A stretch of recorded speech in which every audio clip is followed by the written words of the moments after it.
Hello, everyone. This is me, Merle Singer, the relationship miracle worker. You know, I've been married over 50 years to the same man. I must know something about relationship.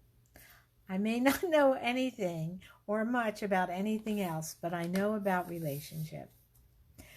And every Thursday at noontime, I come on and give a pearl of wisdom, Merle's Pearls.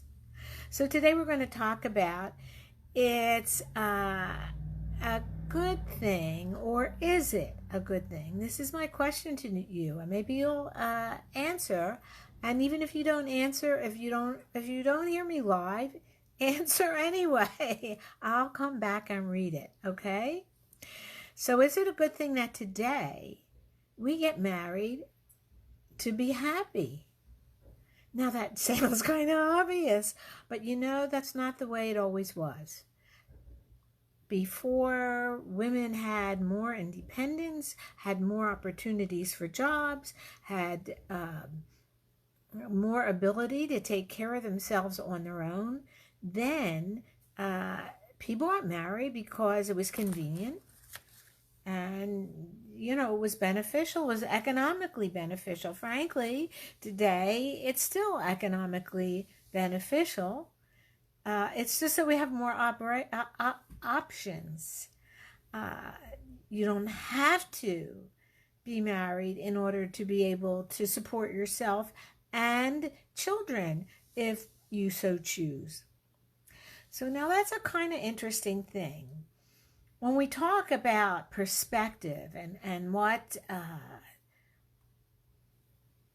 when we talk about perspective and what is good as far as the way we look at things, it seems kind of obvious to be happy, doesn't it?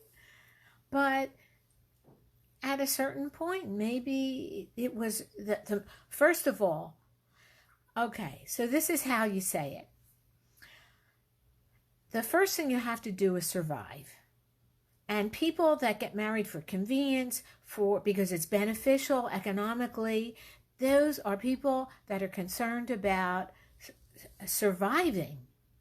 And definitely there's no question about it. If it's an issue of surviving, then you have a different perspective about getting married. If you need it in order to be economically viable, if you need it in order to eat, if you need it in order to take care of your kids, and especially if there aren't social programs, then you have a different perspective and a different expectation on what to get from marriage. Then somebody that's nice to you and doesn't beat you, that's something to be grateful for. Somebody that actually has some care for you and loves the children and is a good parent to the children, then those are things that, did I almost say it, that makes you happy. But if you can do those things, I don't need you to do all that. I can do that on my own. I want you to add something additionally, some additional approach, some additional way of getting happiness into my life.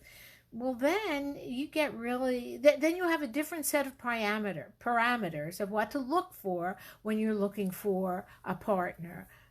And often, if I'm talking to women, it's a man, or the reverse. But today, wherever you're looking for a partner, if your purpose for partnership is to have somebody that's so connected with you, so cohesive with you, that the sex is great, the vacations are great, and the division of labor is great, like who cooks and who cleans.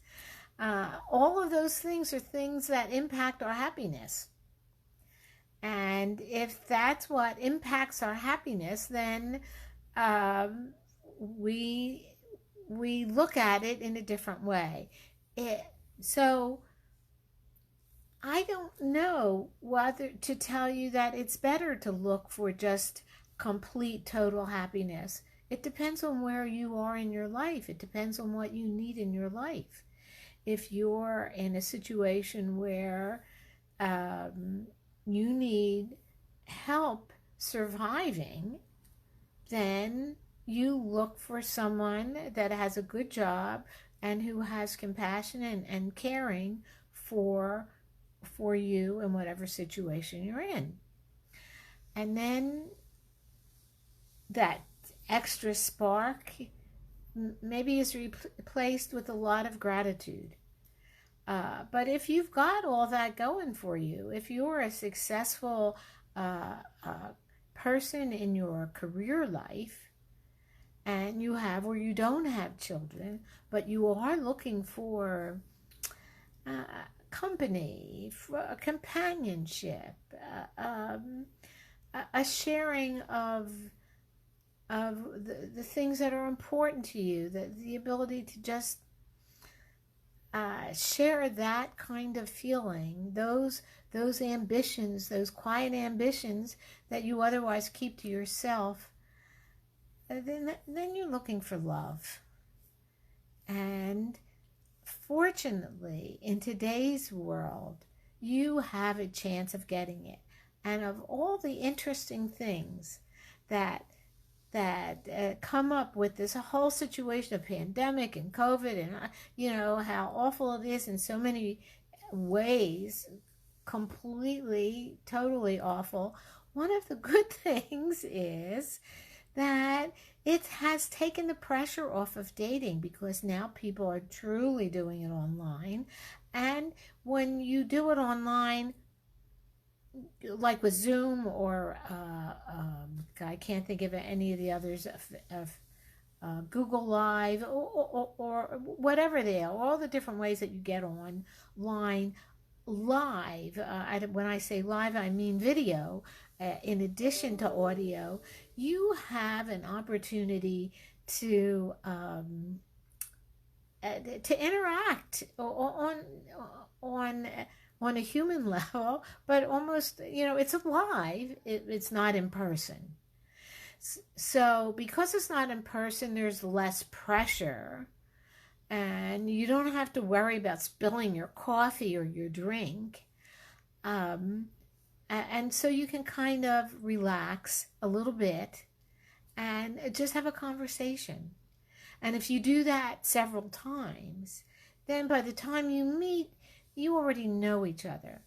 Because one of the interesting things is that we talk about the knight in shining armor, or the perfect person that we can find to be married to. But here's the deal. The person doesn't have to be perfect. The person has to be perfect for you. Oh, that's quite a difference. Because the person that's perfect for you would not be perfect for me, or the next person, or the next person. And if you can understand perfection in that way, you have got a shot at finding somebody that's perfect for you. So it's all in your perspective. It's all in what you want. It's all in being clear and understanding inside of you what it is you want. And when that's clear, you can get it, whatever it is, convenience or love, and be grateful for it and be happy for it and have a relationship that's filled with respect and compassion. Now that sounds good to me. And if you're looking for love, it just so happens that in September, my colleague Patty Negri and myself, Merle M. Singer, Relationship Miracle Worker, between Miracle Worker and Psychic Medium, we will have a wonderful workshop on the art and science of love. And that can lead you, if you choose, to that perfect person for you. Hello again, Anita. Hello, Helena. And I'm finished. I have already told you about the September workshop, The Art and Science of Love, and play back anything you missed. I will see you next Thursday. Take care.